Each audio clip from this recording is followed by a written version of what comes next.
All right, students, this is an introduction to fractions. Using this website, math is fun. And what is a fraction, you might be asking? Well, fractions are when you cut something into equal parts, right? Or you divide something into equal parts. So a fraction can be thought of as part of a whole, or it can be thought of as a division problem. Those are both correct ways to think about fractions. And for the purposes of this lesson, we're going to be talking about how many equal parts of a whole is each fraction. So we're going to think about that just a little bit. So take a look at these pizzas down here. You can see that they sliced each one in nicely into fractions for us. So here we have 1/2, right? And so 1/2 means there was a whole pizza and it was split into two equal parts. That's what the denominator represents, there's two, and one of them is left over. Take a look at this fraction, 1/4, right? 1/4. Well, that means the same as 1/4 or 1/4, right? And you can see that this pizza was split nicely into four equal parts, and there is one slice left over. So this is 1/4. Take a look at this one here. This is 3/8, and you can see that this particular pizza was split into 8 equal parts, and there are three of those parts left over. So the number on top, or the numerator, says how many slices you have left over, and the number on the bottom says how many slices the whole pizza was cut into.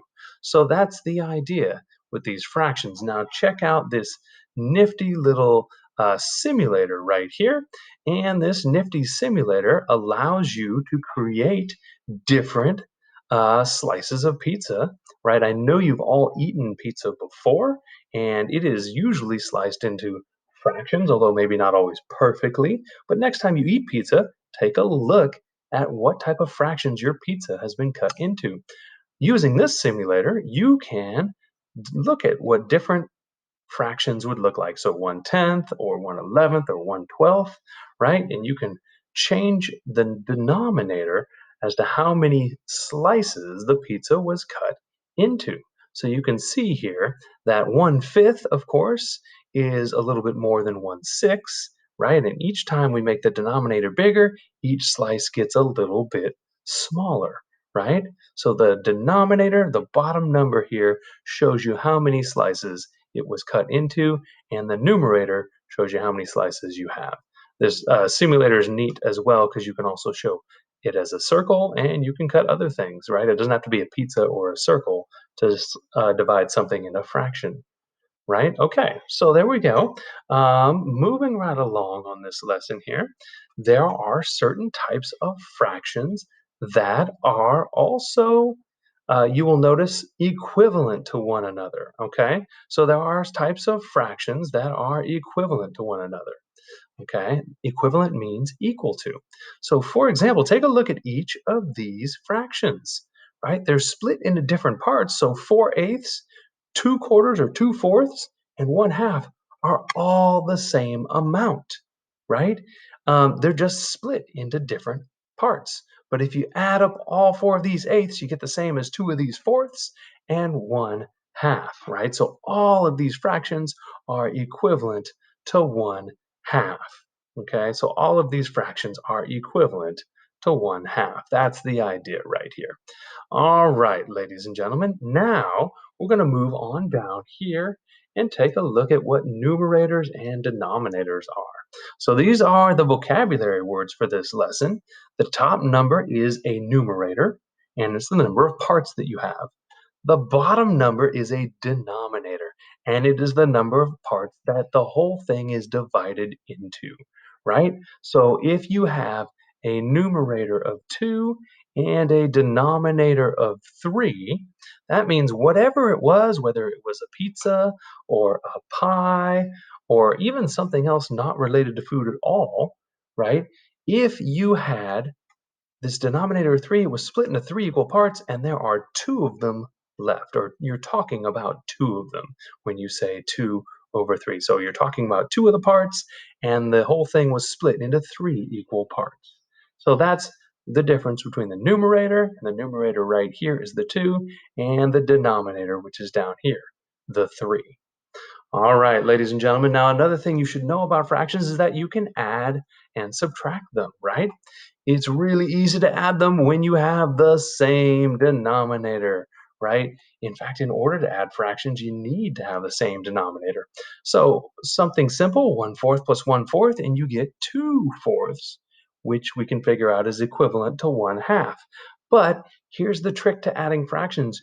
You never, ever, ever add your denominators, right? You will only add your numerators.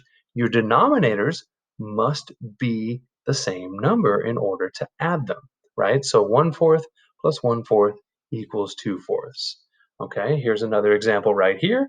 5/8 plus 1/8 equals 6/8. And then, of course, that's the same amount as 3/4. But the part that you should know for this introductory lesson is that you take 5/8 and you add it to 1/8, and you do 5 plus 1, you get 6, but you do not add your denominator. Your denominator stays the same, and you get 6/8. And then, of course, they simplified it to 3/4. All right. So here's the deal. You can add fractions with different denominators. But that is going to end up being a lesson for another day. What you do, though, is you basically have to change them all to have the same denominator, and then you add them up. But that'll be a lesson for another day. All right, so going back now, I want to give you an assignment on this website, Math is Fun, and I will link to it in this YouTube video at the bottom of the video. And I want you to come here and try out this simulator. That's what I want you to do. So I want you to try out this simulator, all right? And I want you to make different fractions on it. So I want you to show me how let's say some smaller or some larger denominator, like 1/5, right? Show me how many equal parts is that equal to.